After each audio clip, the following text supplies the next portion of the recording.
Rock star, welcome, Fred Durst.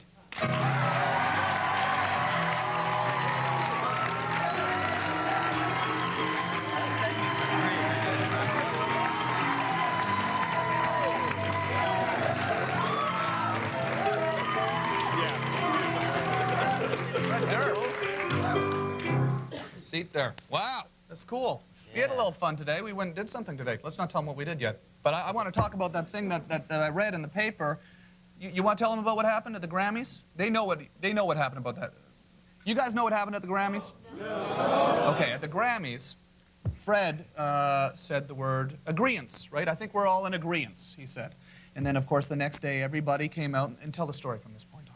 Well, I guess, you know, when I said the word agreeance the next day, because I said something about the war when I was presenting an award, and the next day I got a lot of slack from a lot of press and a lot of papers that I was illiterate and that agreeance is not a word. They said agreeance is not a word. Absolutely. We got like articles, this one's in the Orange County Register. Barry Cultno said, no, it is not a word. But Fred Durst, lead singer of group Limp Bizkit, used the word agreeance. Don't you hate it when role models are illiterate, he said. You know he said that about you? Yeah, I do know that. What's that guy's name again? That's Barry Cultno. Barry Cultno. From the Daily Standard, somebody said, David Skinner said, we shout out a thanks to Fred Durst of Limp Bizkit. They actually called you Fred Dunce of Limp Bizkit. Well, what's that guy's name? That is David Skinner. David Skinner. But here's the thing that's kind of funny. We kind of did a little research ourselves here on the show, and you also told us a little bit about this. Agreeance is a word. And Fred and I went over, we were pretty sure it was, and Fred and I earlier today, we went over to a library. Do we have a shot of us at the library? We walked over to a library, and we met with the high school principal, and we looked in the Oxford Dictionary, and this is what he said. Agreeance. Agreeance! So agreeance is in there. And it does say, in agreement with. So we are in agreeance, Fred? Yes, we are in agreement. According to the...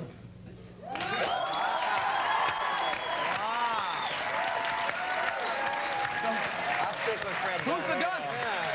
Mr. Dunce. Who's the dunce? Maybe David Skinner and Barry Cultno are the dunces, right?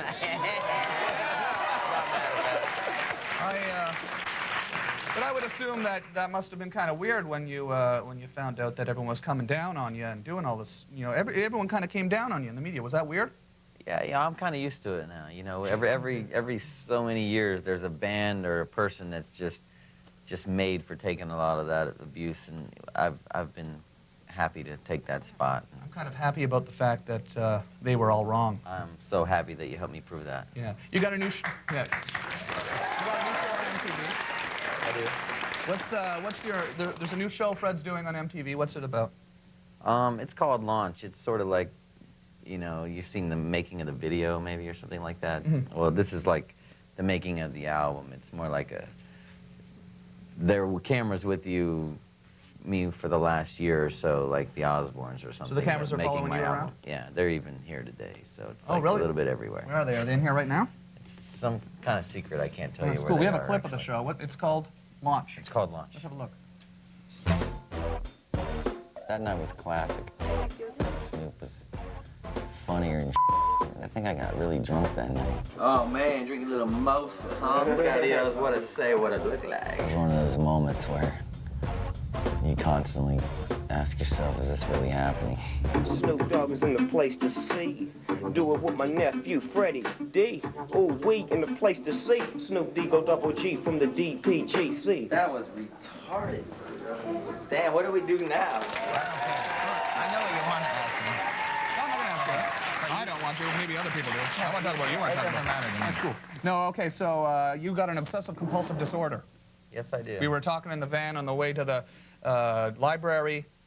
You cannot take a sip of that water. You cannot take one sip of that water. Okay. Take a sip.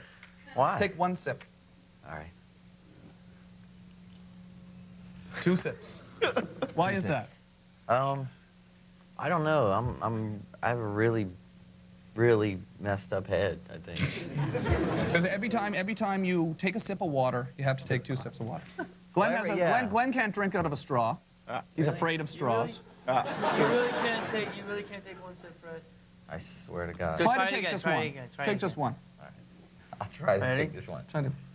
Stop! Stop! Jesus! God, he wouldn't do it. So can you honestly not do one? No, I have this weird thing in my head. Like, have you seen the movie Beautiful Mind? You know that, like, Yes. I kind of think like that. Like, everything's in numbers and everything needs to be lined up, parallel, and planes. Get and that things for you like, there. you know, and, Does it start tingling inside if your hands start to shake? no, I just feel like something's not right with the universe or something bizarre like that. I feel like I actually have control. It's a control issue. I think I'm in control of Try one sip. everything. Can I try to give you one sip? You can try. Okay. Well, I'll just give you one. There it is. Cool. There we go. Yes! No way! Okay, we'll be right back in a minute with Fred Durst, Surf Girls. Stay tuned. I like that.